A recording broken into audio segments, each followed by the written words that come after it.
NBI Director Jaime Santiago naman hinamon ng self-confessed whistleblower na si alias Totoy na pangalanan ang mga kawani ng NBI na sinasabi niyang sangkot umano sa kaso ng mga nawawalang sabungero. Tiniyak din ng NBI na handa silang tumulong sa whistleblower sa pagtuturo sa mga naturang kawani. May report sa Isaiah Mirafuentes.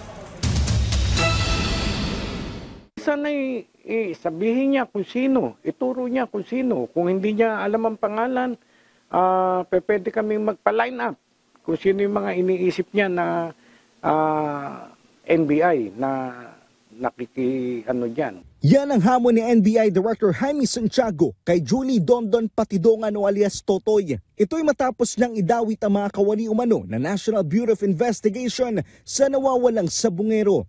Hindi raw patas para sa kanya ang pagsasabi ni alias Totoy na may mga NBI agent na sangkot sa krimen. Habang hindi pinapangalanan ng self-confessed whistleblower ang mga sangkot, lumalabas na parang lahat ng nasa NBI ay suspect sa pagkawala ng mga sabungero.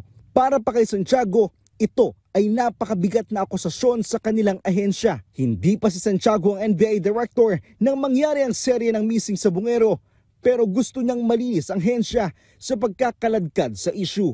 Ay, Diyos ko, panangalanan niya kung sino dito sa NBI.